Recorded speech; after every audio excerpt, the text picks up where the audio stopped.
peluang untuk mengambil bahagian dalam usul untuk ucapkan syukur dan menjunjung kasih atas titah ucapan Sri Paduka Baginda semasa membuka penggal ketiga Parlimen yang ke-13 pada minggu lepas.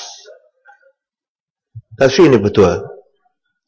Dalam ucapan, titah ucapan Sri Paduka Baginda dinyatakan bahawa keadaan ekonomi adalah sesuatu perkara yang amat penting dan menjadi pandangan atau panduan kepada semua rakyat Malaysia. Saya hendak menarik perhatian Dewan Yang Mulia ini tentang GST yang akan dilaksanakan pada 1 hari bulan April besok. Dan ini adalah satu charge atau satu cukai yang mempunyai kesan yang meluas dan juga impak dan yang besar ke atas rakyat Malaysia, khususnya isi rumah yang berpendapatan rendah. Sering dilaungkan oleh pihak Kerajaan Barisan Nasional bahawa GST hanya dikenakan ke atas perniagaan yang mempunyai pendapatan ataupun jumlah perniagaan yang melebihi RM500,000 setahun. Tetapi adakah pihak kerajaan faham bahawa kesan daripada GST ini adalah lebih meluas daripada peniaga-peniaga? Tentu, saya rasa bahawa pihak kerajaan telah menerima maklumat bahawa ada beberapa jenis perniagaan tradisional seperti kedai-kedai runcit yang akan gulung tikar dan tutup kedai kerana tidak mampu untuk memenuhi keperluan-keperluan yang ditetapkan oleh GST.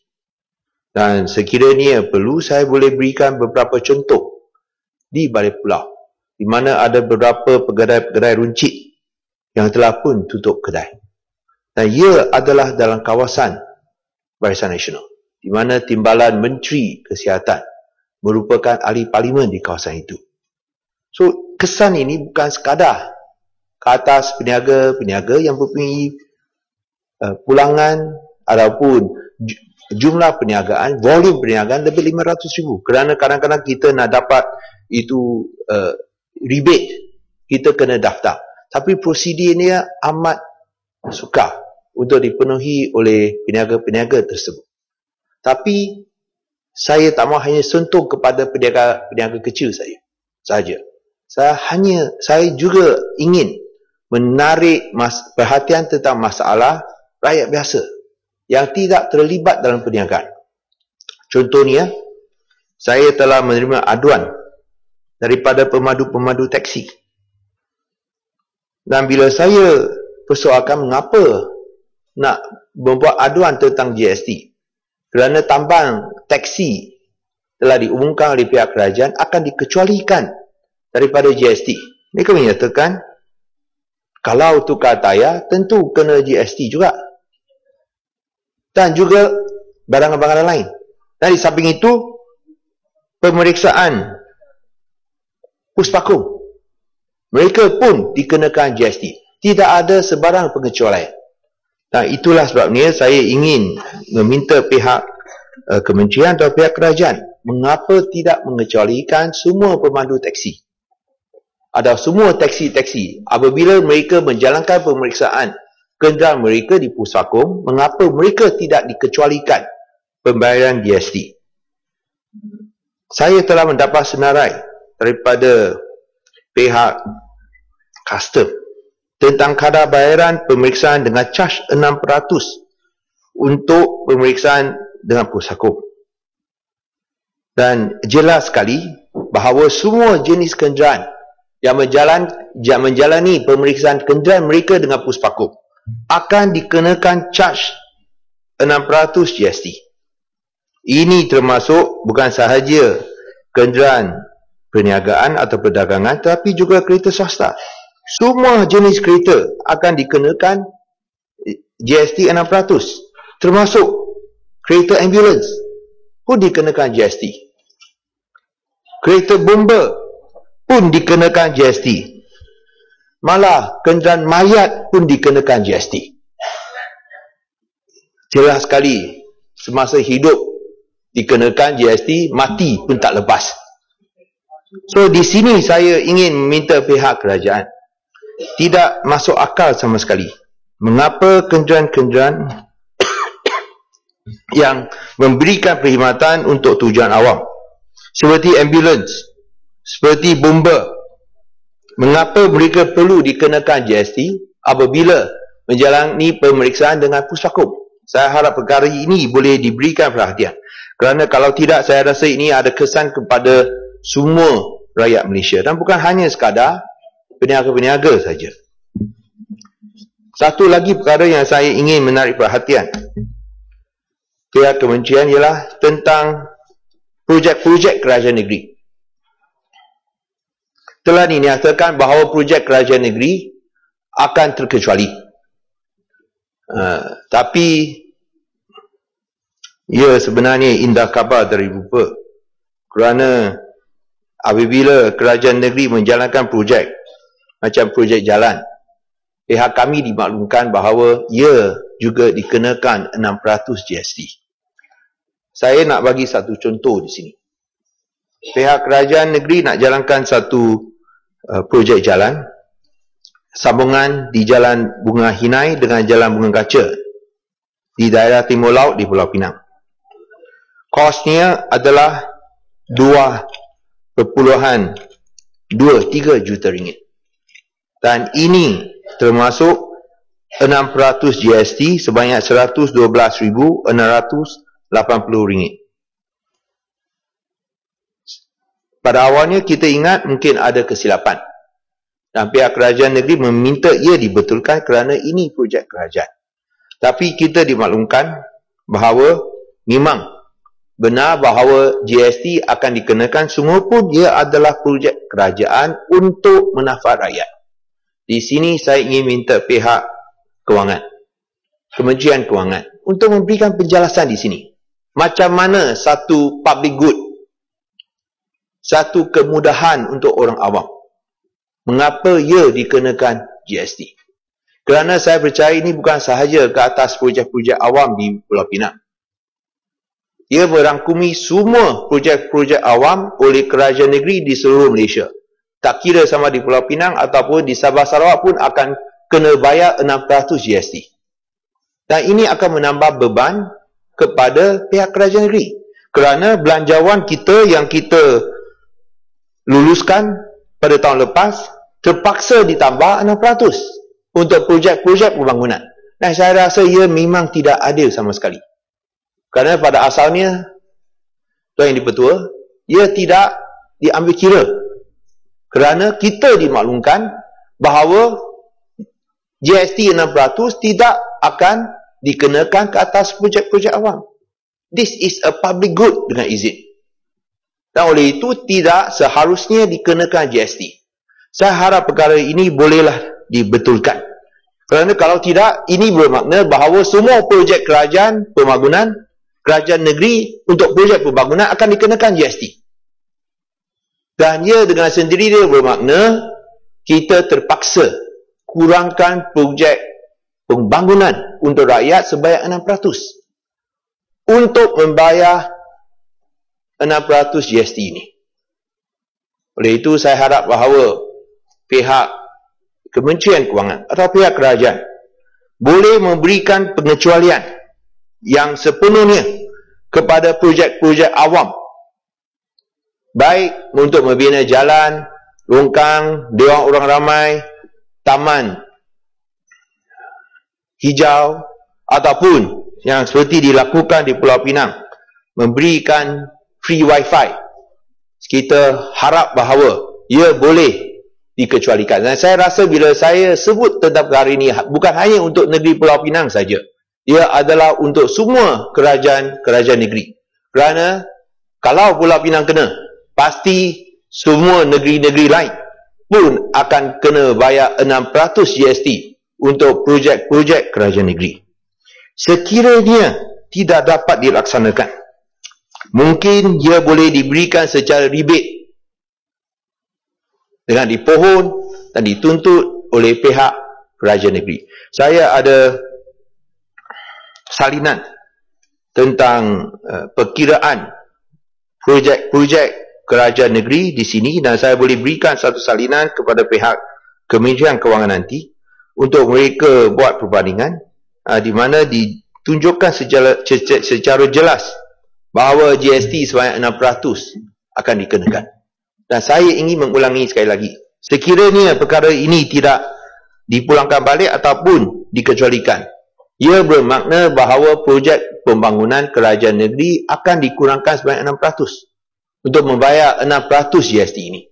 Dan ini adalah satu kerugian dan kehilangan kepada rakyat. Jangan hukum rakyat dari aspek kemudahan awam, dari aspek projek-projek awam, semata-mata untuk membayar 6% GST.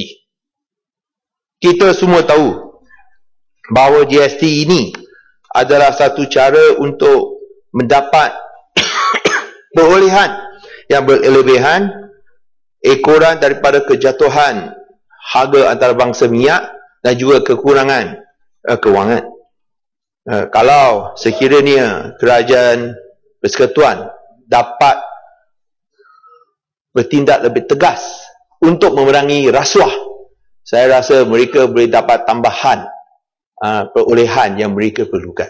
Dan kita boleh lihat dalam kes-kes skandal-skandal seperti 1MDB jelas menunjukkan bahawa ada banyak penyalahgunaan kuasa ataupun salah laku kewangan yang dapat dielak kalau pihak Kementerian Kewangan mematuhi prosedur-prosedur, berteraskan ketulusan dan juga compliance ke atas peraturan kewangan. Oleh itu, saya harap dalam aspek ini, perkara ini dapat diberikan perhatian, kerana kalau tidak, saya rasa di seluruh negara sebanyak 6% projek kerajaan negeri akan terjejas. Ada banyak perkara juga yang berkaitan dengan GST. Dan kita harap bahawa dalam pelaksanaan ini, semua pun pendirian pihak Pakatan Rakyat adalah untuk tidak bersetuju dengan GST. Tapi memandangkan bahawa pihak kerajaan pusat masih berdegil ingin meneruskan GST. Kita harap bahawa pertimbangan boleh diberikan untuk mengurangkan beban kewangan orang-orang ataupun golongan yang berpendapatan rendah. Kerana suka tak suka, mau tak mau, rela tak rela, kita kena akui yang paling susah masih orang yang ada pihak yang berpendapatan rendah. Dan ini adalah satu hakikat. Kalau kita lihat analisa ekonomi ke atas negara-negara yang mengenakan GST untuk 2 tahun pertama, adalah keadaan ekonomi yang paling sukar untuk mereka. Datuk Yang Bertua, saya juga ingin merujuk kepada apa yang saya sebut tadi, bahawa sekiranya pihak kerajaan pusat bersikap lebih tegas untuk menghapuskan rasuah, saya rasa kita boleh melambatkan pengenaan GST. Dan tak semestinya dikenakan pada 1 hari bulan April ini. Kita kena faham, kalau kita lihat usaha yang dibuat untuk mencerdaskan pembangunan ekonomi. Tahun lepas, 2014, kalau kita lihat sidang akhbar oleh pihak Governor Bank Negara Tan Sri Zeti, di mana Tan Sri Dr. Zeti mengumumkan bahawa ekonomi negara Malaysia telah berkembang dengan pesat pada tahun lepas sebanyak 6%. Saya hendak bertanyakan pihak Kementerian Kewangan, mengapakah semasa ekonomi negara Malaysia berkembang pesat sebanyak 6%, mengapakah Bursa Malaysia KLCI telah susut sebanyak 6% dan merupakan bursa bursa yang mempunyai prestasi yang paling teruk di rantau Asia Pasifik. Ini adalah sesuatu yang amat janggal sekali. Apabila ekonomi berkembang 6%, dari segi pulangan, bursa Malaysia adalah berprestasi paling buruk sekali, iaitu susut sebanyak 6%. Kita boleh banding dengan negara Thailand. Ekonomi berkembang hanya 1%. Pertumbuhan ekonomi hanya 1%. Tetapi dari segi bursa negara Thailand untuk tahun 2014 telah naik sebanyak 15%. Mengapa pula Malaysia apabila pertumbuhan ekonomi sebanyak 6%, tapi bursa Malaysia, bursa Kuala Lumpur susut KLCI sebanyak 6%. Saya rasa pihak kementerian pun faham bahawa sungguh pun pertumbuhan ekonomi jauh lebih baik daripada negara Thailand. Tapi untuk banyak pelabur, mereka rasa bahawa prospek masa depan untuk Malaysia dihantui oleh masalah-masalah skandal seperti 1MDB. Dan ini merupakan satu kecacatan yang mestilah ditangani oleh pihak kerajaan pusat. Di sini 1MDB bukanlah rekaan daripada pihak parti pembangkang ataupun Pakatan Rakyat. Ia adalah satu usaha oleh pihak kementerian atau pihak kerajaan pusat, di mana Board of Advisors terdiri daripada Yang Amat Berhormat Perdana Menteri sendiri. Dan ini harus ditangani dengan segera. Kerana semua pun dinyatakan bahawa 1MDB bukanlah bermasalah, bukanlah dalam keadaan krisis. Kita kena faham. Betul. Kalau kita lihat dari penyata kewangan, liability 49 bilion, aset 51.4 bilion. Oleh itu, syarikat tidak bermasalah kerana aset melebihi liability sebanyak 2.4 bilion ringgit. Kan betul? Ini adalah satu illusion. Ini bukanlah keadaan sebenarnya. Kerana aset ini bertambah kerana ia dinilai semula. Kalau tak dinilai semula, liability akan melebihi aset sebanyak 5 bilion ringgit. Tentu pihak kerajaan persekutuan boleh mengelirukan atau tipu diri sendiri. Tapi pelabur-pelabur asing boleh lihat keadaan sebenarnya, iaitu liability sebenarnya melebihi aset sebanyak 5 bilion ringgit.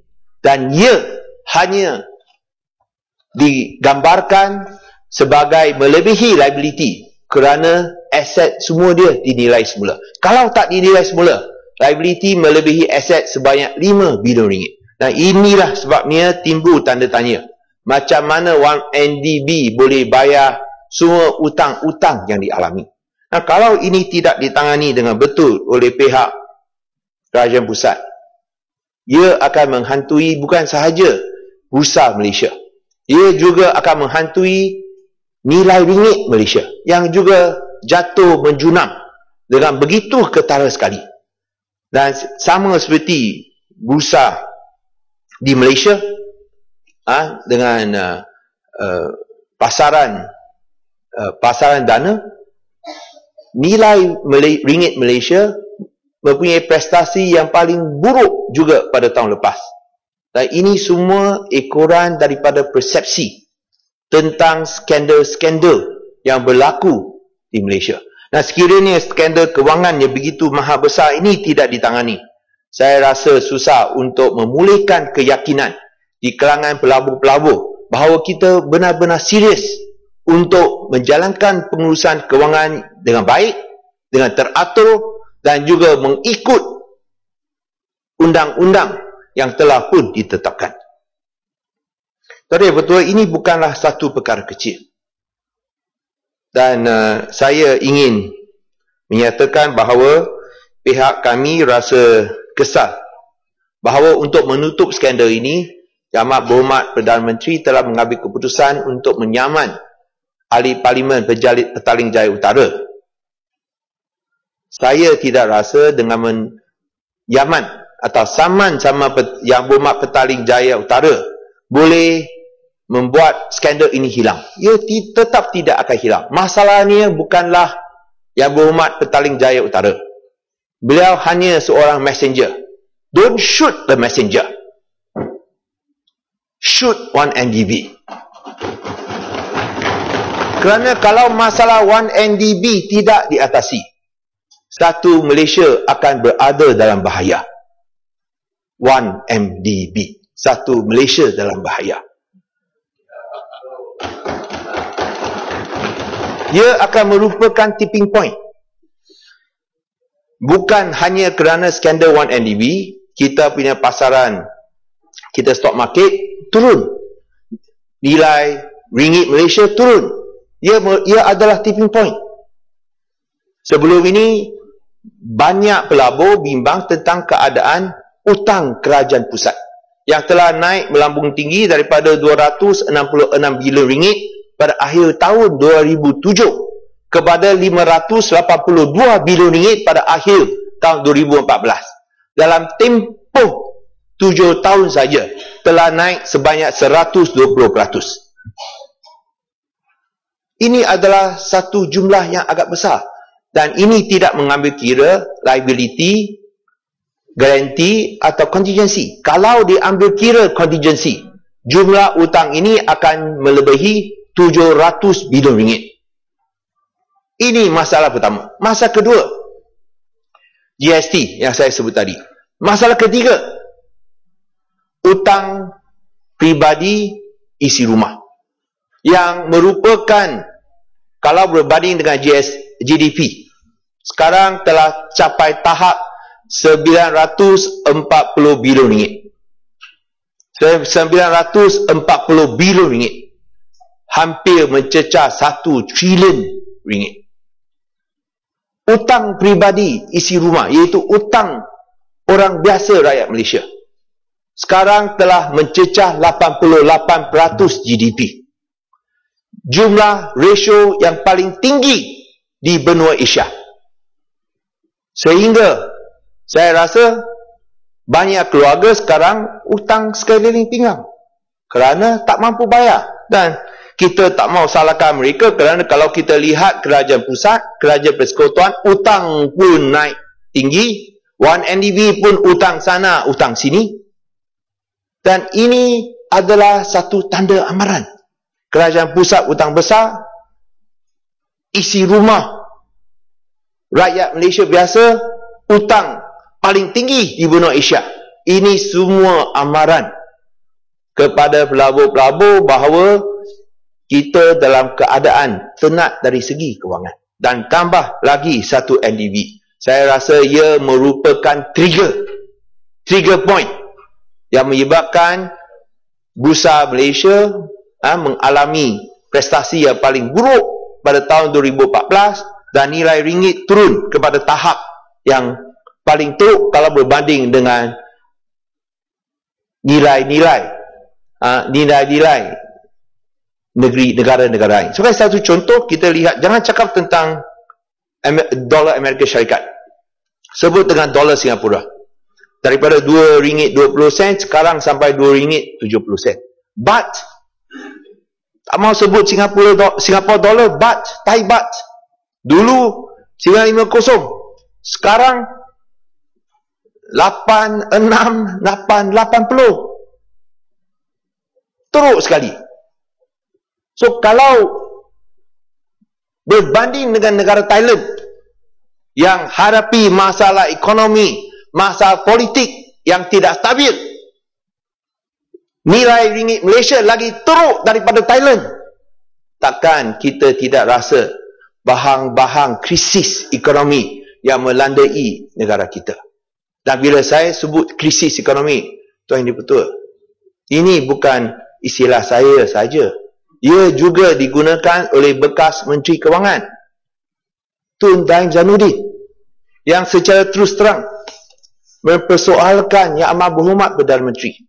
Kalau beliau dapat menguruskan ekonomi dengan begitu baik, beliau tanya sama Yang Amat Berhormat Perdana Menteri, mengapakah nilai ringgit Malaysia susut dengan begitu teruk berbanding dengan negara-negara lain?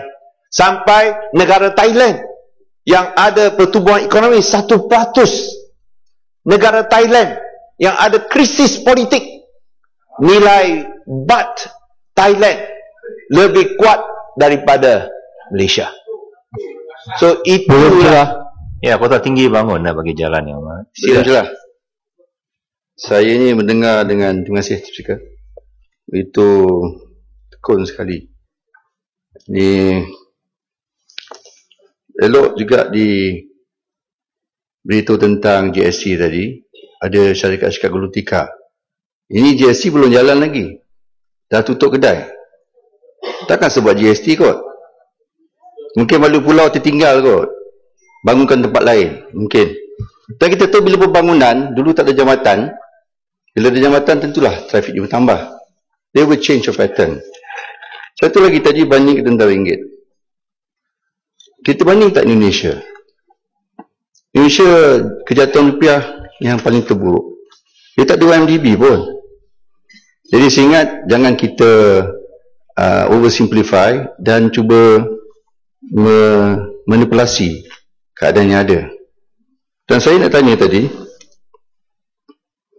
tentang Thailand. Thailand ni dia dulu memang politik memang salah. Sekarang dia coming up from the problem. Dan nampaknya, of course lah, pertumbuhan 1% dan busanya bertambah. Tambah baik. Tapi ringgit ni sebenarnya bukan kita saja. Ini sebab strong dollar. Dan kita tahu, YB pun tahu. Tapi jangan dimanipulasikan seolah keadaan ini begitu teruk sekali. Jadi saya nak tanyalah, GST ni, Indonesia ni, adakah ini dalam pertimbangan YB sendiri? Terima kasih. Saya ucapkan terima kasih kepada Yang Berhormat daripada Kota Tinggi atas celahan tadi, dan saya ingin memaklumkan kepada Yang Berhormat Kota Tinggi bahawa di balik pulau adalah kawasan rakan Yang Berhormat Timbalan Menteri Kesihatan, dan kalau ia ketinggalan, saya rasa kena tanya sama beliau. Dan beliau pun tahu bahawa memang ada beberapa kedai yang sudah pun gulung tikar kerana masalah ataupun masalah untuk memenuhi syarat-syarat GST. Ini telah pun sebenarnya gulung tikar sebelum ada syarat-syarat dijalankan. Ya, betul. Jadi saya ingat jangan manipulate on the issue. Jawab terus, sebab saya rasa YB cuba manipulate, mengatakan ditutup sebab GST. GST belum jalan lagi. Saya dah sebut tadi, dah gulung tikar. Sebelum GST dah gulung tikar. Dan ini telah pun dilaporkan di Surat Khabar. Saya rasa bukan saja di Pulau Pinang, di tempat-tempat lain juga. Kerana mereka kena tutup sebelum 1 hari bulan April.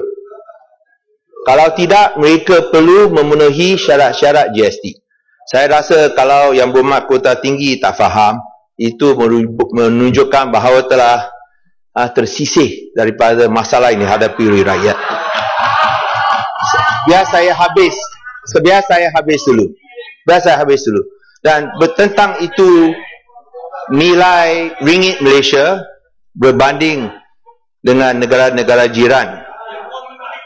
Saya ingin memaklumkan kepada Yang Berhormat Kota Tinggi bahawa kritikan ini dibuat bukan sahaja oleh saya, tapi juga oleh bekas Menteri Kewangan Tun Daim Zainuddin. Saya rasa kalau Yang Berhormat Kota Tinggi tak puas hati dengan apa yang saya sebutkan, itu biasa. Tapi kalau benar-benar tak puas hati dengan apa yang disebutkan oleh Tun Daim Zainuddin, mungkin boleh tanya sama Tun Daim Zainuddin. Ya, boleh. 30 minit dah masuk. Terima kasih. Saya ingin merumuskan ucapan saya dengan persoalan kepada Menteri ataupun Menteri Dalam Negeri tentang kes-kes hasutan yang dilaporkan ke atas beberapa pemimpin UMNO seperti Dato' Dr. Masyidah Ibrahim yang telah pun buat satu fitnah ke atas kaum Cina di Kuala Kedah bahawa mereka telah membakar buku suci Al-Quran dalam upacara agama mereka, bila ia memang adalah satu penipuan besar. Tapi beliau tidak meminta maaf ataupun menarik balik apa yang difitnahkan oleh beliau. Dan juga tentang keadaan kes-kes yang dibuat ke atas Ketua Bahagian UMNO Bahagian Permatang Pau tentang komen-komen, dan juga Menteri Pertanian, Menteri Agrotani, atas kenyataan melampau dan bersifat perkauman ke atas peniaga-peniaga Cina. Apakah tindakan yang diambil oleh pihak polis ke atas ucapan-ucapan yang menghasut ini? Akhirnya, Dato' Yang Pertua, saya nak meminta bahawa kerana ada beberapa rakan-rakan daripada Pakatan Rakyat telah dihalang untuk memasuki negeri-negeri Sabah dan Sarawak, sungguhpun mereka adalah ahli parlimen Malaysia, dan Sabah dan Sarawak masih sebahagian daripada Malaysia. Bolehkah kita dapat tahu mengapa mereka merupakan satu ancaman ke atas keselamatan kedua-dua negeri ini, bila mereka adalah ahli parlimen yang dipilih oleh rakyat? Janganlah kerana kepentingan politik yang sempit mereka dilarang untuk masuki negeri Sabah dan Sarawak. Saya harap bahawa pihak kerajaan pusat boleh memberikan sebab mengapa ahli parlimen dihalang untuk masuk ke negeri Sabah dan Sarawak. Sekian, terima kasih bersama. Terima kasih, Yang Hormat. Yang Hormat Tanah Merah.